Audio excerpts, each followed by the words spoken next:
So further into the dark side of teams, unfortunately, is that when teams form, they can also create hierarchies very easily, which are based on a number of different things. But what it does is create the opportunity for people at the top to impose their will and their point of view on everybody else. And when it comes to creativity, you really want ideas to come from all levels of the organization. And what hierarchies can do is ensure that only the ideas that come from the top are legitimate and are worth sharing. Right. You might not realize this or really intend for it to happen, but groups form hierarchies very easily and quickly. Hierarchies can be based on power, which means that the people at the top have a valued resource and they can control people by granting it or withholding it from others. Hierarchies can also be based on status, which means that some people have more respect or prestige than others. Other people like them and want to collaborate with them. Either way, people at the top of the hierarchy can make the people below them more obedient rather than rebellious or non-conforming or questioning, the kinds of behaviors that we really need for creative perspectives to be freely shared. The power of authority and obedience was illustrated in a classic study that I'm going to tell you about because it's still so powerful after all these years. A psychologist, Stanley Milgram, was curious why seemingly ordinary people can go along with such despicable acts, such as the bureaucrats who participated in the Holocaust in Nazi Germany in World War II. Many of them claimed they were just doing what they were told. And the question is that a thing of the past or an artifact of a particular time or place? It turns out that the tendency to obey authority is pretty universal. To make this point, Milgram invited participants to his lab to participate in a study of learning. The participants were told that they would be testing another participant in their ability to solve problems. This other person was seated on the other side of a screen, and they were supposedly tethered to a machine that would deliver electric shocks of increasing intensity.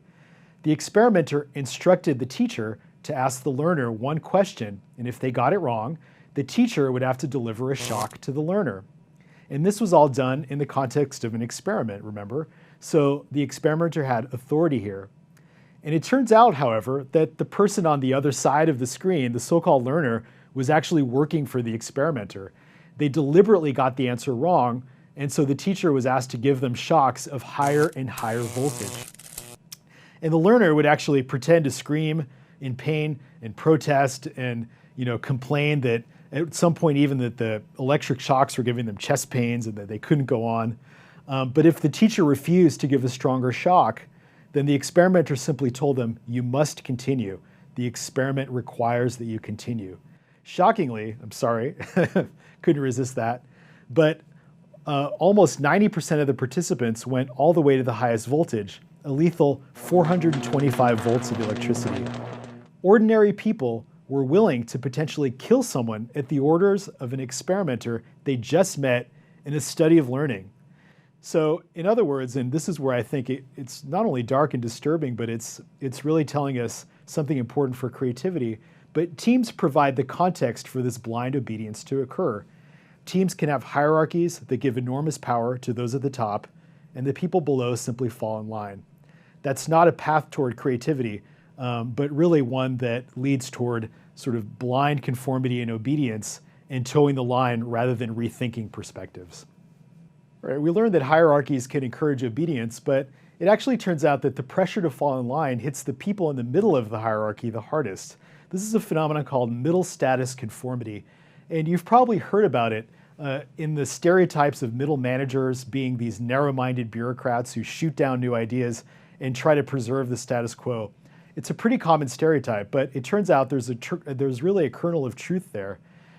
In fact, I did a study looking at the impact of having middle status on creativity, and it showed that people in the middle were really reluctant to voice creative ideas. And what I did was simple. We brought people into the lab, and we actually just simply had them imagine a time where they either had high status, middle status, or low status in a team that they had worked on at some point in the past.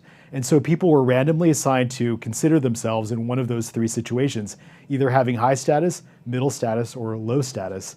And then we told them that they were about to interact with the team, and that before they interact with the team, they had to generate new solutions to a business problem.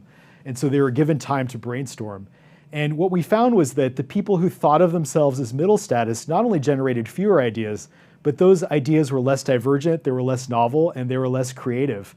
And so putting people in this middle status situation really made them squeezed in the middle. And the reason is that the people in the middle have two motives they're concerned with. One is that they want to move up in the hierarchy, and to do that, they really feel like they have to behave themselves. If I follow all the rules, the people at the top will grant me the opportunity to move up. And so they'll end up withholding their creative ideas to avoid criticism, right? If you want to behave yourself, you behave conservatively and you suggest less creative ideas. The other thing they're worried about is moving down. And so if you're in the middle, you can actually go further down in the hierarchy. And so again, to avoid moving down, you want to play it safe. You want to suggest ideas that aren't easily criticized. And unfortunately, those ideas also tend to be the ones that are less creative. The upside that we found, though, is that people with middle status tended to be more detail-oriented. They were more careful. They were better able to separate out irrelevant information and focus on information that was really relevant for solving the problem. So in other words, they traded flexibility for focus, and they weren't more creative, but they were more detail-oriented and careful. And so again, hierarchies can hit some people pretty hard in terms of creativity, and the people in the middle, because they're squeezed between these two really divergent motives, they want to move up and they want to avoid moving down, end up being much less creative than their counterparts at the high or at the low end.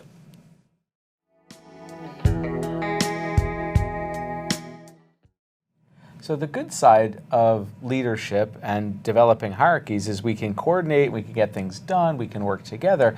The downside, as we've been seeing though, is that gives us lots of reasons not to speak up, right? Especially in the middle. Yeah, and so we're really faced with a tough trade-off that we want coordination and good leadership, but we also want ideas coming from every direction.